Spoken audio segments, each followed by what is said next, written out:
माँ सीता, जिसको हिंदू समाज अपनी माँ और देवी देवताओं के रूप में जानते हैं, और द्रौपदी जी के ऊपर जो उन्होंने कमेंट्स किए हैं, निश्चित रूप से शर्म का विषय है और खेद का विषय है। आपको पता है, स्त्री का ज्यादा सुंदर होना गुण नहीं है, स्त्री का जरूरत से ज्यादा सुंदर होना दोष है।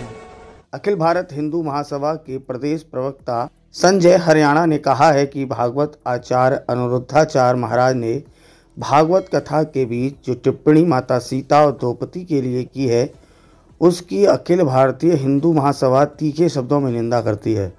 उन्होंने कहा कि महिलाओं का अपमान और उनमें भी माता सीता के खिलाफ अनर्गल टिप्पणियां महिलाओं को खूबसूरत नहीं होना चाहिए, ऐसा कहा। और उस पर भी उदाहरण के तौर पर प्रभु भगवान श्री राम की धर्मपत्नी माँ सीता और पांडवों के बड़े भाई सम्राट युधिष्ठिर की धर्मपत्नी द्रौपदी के ऊपर रखकर उस विषय को जनता को कथा के रूप में श्रवण कराया। ऐसा घोर अपमान भगवान के रूप में माँ सीता का हिंदुस्तान सहन नहीं करेगा।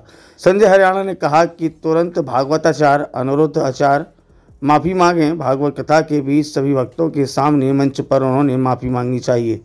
जहां से उन्होंने इस बात को कहा है, सारी जनता के लिए लिखित में उनसे माफ़ी मांगनी होगी। नारी शक्ति का अपमान सहन किसी भी कीमत पर नहीं किया जाएगा, वरना अखिल भारत हिंदू महासभा उसकी ईंट से ईंट बजा देगा। सड़कों पर विरोध प्रदर्शन करने के साथ साथ उनके घर और भागवत स्थल पर भी जाकर तीखा विरोध हर स्तर पर किया जाएगा। हाँ या ना? नहीं समझ में आई? हम समझाते हैं। माता सीता का हरण क्यों हुआ? क्योंकि वह जरूरत से ज्यादा सुंदर थी। द्रौपदी की भरी सभा में साड़ी क्यों खींची गई?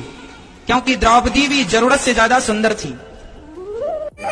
भागवताचार्य अनिरुद्धाचार्य जी जो अपने आप को भागवताचार्य कहते हैं, निश्चित तौर पर उनको भागवताचार्य कहलाने का अधिकार उन्होंने खो दिया है। माँ सीता, जिसको हिंदू समाज अपनी माँ और देवी देवताओं के रूप में जानते हैं, और द्रौपदी जी के ऊपर जो उन्होंने कमेंट्स किए हैं, निश्चित रूप से शर्म का विषय है और खेद का विषय है। सारे जनमानस को उनके खिलाफ में ऐसी कार्रवाई करनी चाहिए। कभी कोई भागवताचार्य ऐसा कदम उठाने से पहले 100 बार सोचे कि क्या उन्होंने कहा है। जिन भगवान को हम अपना सब कुछ मानते हैं, उनके ऊपर टिप्पणी वह कर कैसे सकते हैं?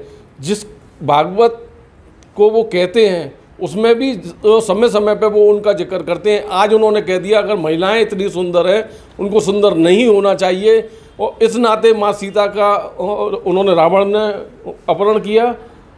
माँ द्रौपदी जी के ऊपर जो उन्होंने कमेंट किया, निश्चित तौर पर गलत है। महिलाओं के ऊपर इतनी गलत टिप्पणी करने का, क्योंकि उनकी माँ ने भी उनको जन्म दिया है, उनको शर्म आनी चाहिए। ऐसे कहते हुए अखिल भारत हिंदू महासभा एक बड़ा आंदोलन छेड़ेगी और निश्चित रूप से संत की उपाधि और जो इनको जितनी उपाधियां मिली हुई हैं उनको छीनने का भी प्रयास करने का, जो भी जिस हद तक हमको जाना पड़ेगा, और अखिल भारत हिंदू महासभा उसका प्रयास करेगी।